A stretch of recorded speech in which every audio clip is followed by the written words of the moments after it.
وَقُوا أَنفُسَكُمْ وَأَهْلِيكُمْ نَارًا، اپنے آپ کو، اپنے باپ کو، اپنی اولاد کو، دوست احباب کو، رشتہ داروں کو، عزیز و اقارب کو، اپنی بیٹی کو، اپنی بیٹی کو بھی، اپنی زوجہ کو بھی جہنم کی آگ سے آزاد کرا کے آنا ہے۔ یہ تمہاری ذمہ داری ہے۔ ہاں یہ صرف اس بات پر نہیں آنا کہ میں اپنی دنیا بنا لوں، اپنی آخرت بنا لوں، اپنی قبر اچھی کر لوں، اپنی تربیت اچھی کر لوں، خود نمازیں پڑھ لوں، خود روزے رکھ لوں، خود حج کر لوں، خود زکوٰۃ ادا کرتا رہوں، خود ہے جی قرآن کی تلاوت کرتا رہوں، خود قرآن کا قاری بن جاؤں، خود محافظ بن جاؤں، خود دین کا نگہبان بن جاؤں، خود مجاہد بن جاؤں، لیکن میری اولاد، میرے دوست، میرے عزیز و اقارب، میری بیوی، میرے بیٹے، میری بیٹیاں دین اسلام کی تعلیمات سے دور ہو، میری بیٹیاں، میرے بیٹے بھی قرآن کی تعلیمات سے دور ہوں، احادیث کی روشنی سے دور ہوں، ان کو قرآن کے ترجمے تو دور کی بات ہے، قرآن دیکھ کے پڑھنا بھی نہ آتا ہو، وہ نماز کا طریقہ تک نہ جانتے ہو، وہ دین اسلام کے بارے میں رہنمائی ہی نہ رکھتے ہو، ان کو قبر کا علم بھی نہ ہو، ان کو حشر کا علم بھی نہ ہو، وہ قیامت کی ہول ناکیہ بھی نہ جانتے ہو، وہ اللہ کے احکامات بھی نہ جانتے ہو، وہ شریعت کے احکامات بھی نہ جانتے ہو، وہ پیارے پیغمبر کی زندگی بھی نہ جانتے ہو، آپ کے اصحاب کے متعلق بھی نہ جانتے ہو، آپ کی شریعت کے متعلق بھی نہ جانتے ہو، تو میں بحیثیت والد اس حالت میں مر جاؤں، میں نے کیا ذمہ داری ادا کی ہے؟ ایک والد کو بھی اس کی اولاد کا بدلہ ملے گا، ایک والدہ کو بھی اس کی اولاد کا بدلہ ملے گا۔ کیسے؟ کائنات کے امام محمد رسول اللہ صلی اللہ علیہ وسلم نے ارشاد فرمایا، اذا مات الانسان انقطع عنہ عملہ الا من ثلاثۃ، کائنات کے لوگوں مرنے سے پہلے 3 کام کر جاؤ جو تمہارے لیے کام آتے رہیں گے۔ یہ ذمہ داری جو اللہ نے سونپی تھی ان میں سے ایک فریضہ یہ بھی ہے، ایک کام یہ بھی ہے، ایک خوش نصیب عمل یہ بھی ہے کہ اپنی اولاد کو نیک بنا دو، اپنی اولاد کو انسان، اپنی اولاد کو قرآن کی تعلیم دے جاؤ، اپنی اولاد کو دین کا ایک مبلغ بنا کے جاؤ، اپنی اولاد کو قرآن کا قاری بنا کے جاؤ۔ او ولد صالح یدعو له، کائنات کے امام نے فرمایا وہ شخص قبر میں سکون سے لیٹا ہے، قبر میں لیٹا ہے، اور پیچھے جو اس نے ورثہ چھوڑا ہے اپنا، جو اس نے اپنا ورثہ چھوڑا ہے، وہ اس کے لیے جب ہاتھ اٹھا کے دعا کرتا ہے قبر میں اس کو راحت ملتی ہے۔ یہ کیا ہے؟ یہ تمہارا صدقہ تھا جس کو تم نے چھوڑا ہے، اور اچھی طریقے سے چھوڑا ہے۔ یاد رکھیے کائنات کے رب نے فرمایا انما اموالکم واولادکم فتنہ،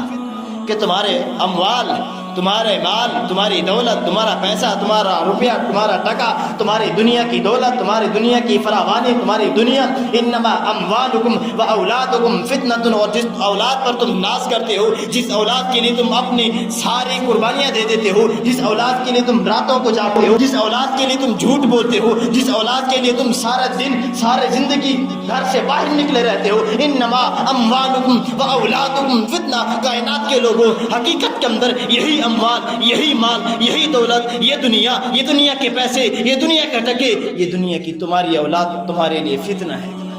اب ہم سوچیں کہ یہ مال، یہ اولاد، یہ ہمارے اتنے پیارے بیٹے، یہ ہمارے لخت جگر ہمارے لیے فتنہ کیسے ہوں گے؟ رب نے جو کہا میں نہیں کہتا یہ رب نے اپنے قرآن کے اندر سورۃ تغابن میں ارشاد فرمایا۔ میں سوچوں کہ میری اولاد میرے لیے فتنہ کب بنے گی، اور ایک طرف ایک پیارے پیغمبر کے ایک فرمان بھی رکھتا ہوں۔ آپ نے فرمایا تمہارا سب سے بہتر صدقہ، تمہارا سب سے بہتر صدقہ تمہارا مال ہے، تمہاری اولاد ہے۔ اب موازنہ کریں، ایک طرف کہا گیا کہ تمہاری اولاد، تمہارا مال سب سے بڑا فتنہ ہے، اور ایک طرف کہا تمہارے سب سے اچھا اور بہتر صدقہ تمہاری مال اور تمہارا اولاد، تمہارا مال تمہاری اولاد۔ موازنہ کریں، تطبیق دے، خود فیصلہ کریں کہ میرا مال کب میرے لیے فتنہ بنے گا، اور میرا مال کب میرے لیے صدقہ بنے گا، میری اولاد کب میرے لیے فتنہ بنے گی، اور میری اولاد کب میرے لیے صدقہ جاریہ بنے گی۔ میرے بھائیوں اور بزرگوں، دوستوں، یہ میرے مال، میری اولاد تب میرے لیے فتنہ بنے گی جب میں اس کو، اس کی زندگی کا صحیح ہدف، صحیح ٹارگٹ نہ بدلاؤں۔ ایک چھوٹا سا بچہ ہوتا ہے، اس کو والدین چلنا سکھاتے ہیں، اگر والدین اس بچے کو چلنا نہ سکھائیں تو وہ کبھی چل نہیں سکتا۔ یہ اولاد ہی اس بچے کو اوپر لے کے آتی ہے۔ فرمایا فَأَبَوَاهُ يُهَوِّدَانِهِ وَيُنَصِّرَانِهِ يُولَدُ الْوَلَدُ عَلَى الْفِطْرَةِ، کہا بچے کی جب پیدائش ہوتی ہے، جب وہ جنم لیتا ہے، وہ بچہ فطرت اسلام پر پیدا ہوتا ہے، اس کے اندر ہر چیز کو ماننے کی صلاحیت موجود ہوتی ہے، نیکی کو ماننے کی صلاحیت موجود ہوتی ہے، اور بدی کو چھوڑنے کی، ترک کرنے کی صلاحیت موجود ہوتی ہے۔ تو کیا ہوتا ہے؟ فَأَبَوَاهُ يُهَوِّدَانِهِ وَيُنَصِّرَانِهِ، دین اسلام نے کہا، پیارے پیغمبر نے کہا، امام کائنات نے کہا، محمد رسول اللہ صلی اللہ علیہ وسلم کا ارشاد گرامی ہے، فرمایا فَأَبَوَاهُ يُهَوِّدَانِهِ وَيُنَصِّرَانِهِ، تو اس بچے کے والد، اس کی والدہ، اس کی ماں، اس کے باپ جو ہے، اس کو یہودی بھی بناتے ہیں، عیسائی بھی بناتے ہیں، جو بنائے اس کے والدین کے اوپر ہوتا ہے۔ تو کیا معلوم ہوا کہ میں جو بھی اپنی اولاد کے لیے چھوڑتا ہوں، جو اولاد کو سکھاتا ہوں، وہی اولاد بڑے ہو کے وہی کرے گی۔ اگر میں اس کو اچھائی سکھلاتا ہوں، میری اولاد بڑے ہو کے بھی اچھائی کرے گی، نیکی کرے گی۔ اور اگر میں اپنی اولاد کو اچھائی کی دعوت نہیں دیتا، اچھائی سے آگاہ نہیں کرتا، برائی سے نہیں روکتا، بڑے ہو کے آج ہم دیکھیں یہ بازار بھرے پڑے ہیں، اور یہ دنیا کے اوپر ڈاکہ، چوری، زنا خوری، اور اسی طرح دنیا کے اوپر قتل و غارت عام ہے۔ یہ کس لیے ہے؟ آخر یہ کام کرنے والے بھی تو کبھی بچے تھے نا، یہ کام کرنے والے، اتنے بڑے بڑے گناہ کرنے والے، یہ بھی تو کبھی بچے تھے نا۔ اگر یہی شیخ الاسلام بن کے آتے بچوں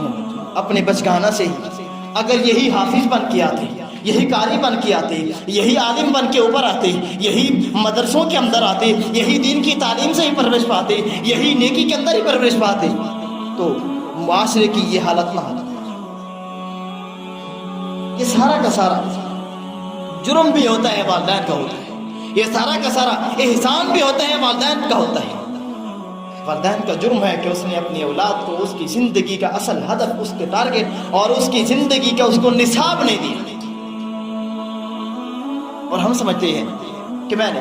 اپنے بیٹے کو، اپنے بچے کو، اپنی بیٹی کو، اپنے بیٹے کو میں نے جی اتنی تعلیم دی ہے، وہ ابھی 3 سال کا تھا، میں نے بیگ پیچھے لگا کے اس کو بھیج دیا، اور آج وہ 25 سال کا ہوا ہے، ابھی تک وہ تعلیم حاصل کر رہا ہے۔ آئیے سوچئے تو صحیح، وہ حاصل کیا کر رہا ہے؟ وہ حاصل کیا کر رہا ہے؟ کہیں ایسی تعلیم تو نہیں حاصل کر رہا، کہیں ایسی تربیت تو نہیں پا رہا جو تربیت اس کے لیے آخرت نہ بنا سکے۔ حضرات جی وقار، آئیے لمحہ فکری ہے، اس مسجد کے اندر دیکھتے ہیں،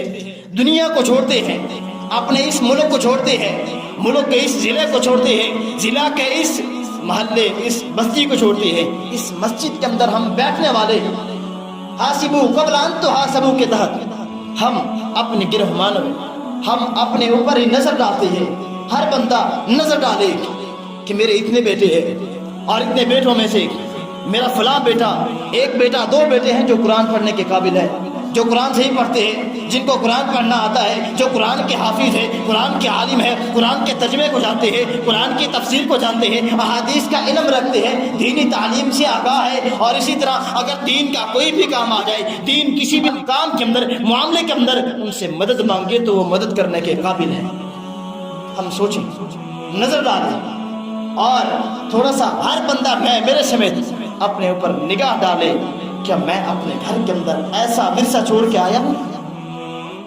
آج اسی وقت اگر مجھے یہیں پہ موت آ جائے، میں اللہ کی طرف چلا جاؤں، کیا میرے پیچھے کوئی میرا بیٹا ایسا ہے جو مجھے غسل دینے کے قابل ہے، جس کو غسل کے فرائض کا پتہ ہو، جو غسل کا طریقہ جانتا ہو، اور جو اپنے والد کو غسل دے سکتا ہو؟ غسل دینے کے بعد پھر وہ بیٹا اپنے باپ کو سامنے رکھ کے جنازہ پڑھانے کے قابل بھی ہو، اسے پتا ہو میں اپنے باپ کے لیے، اس کی آخرت کے لیے کیا مانگوں اللہ سے۔ حضرات، یہ لمحہ فکریہ ہے، لمحہ فکریہ ہے میرے اور آپ کے لیے، بحیثیت مسلمان، بحیثیت امت مسلمہ، اور بحیثیت اہل الحدیث۔ میرے پاس ایسی اولاد موجود نہیں ہے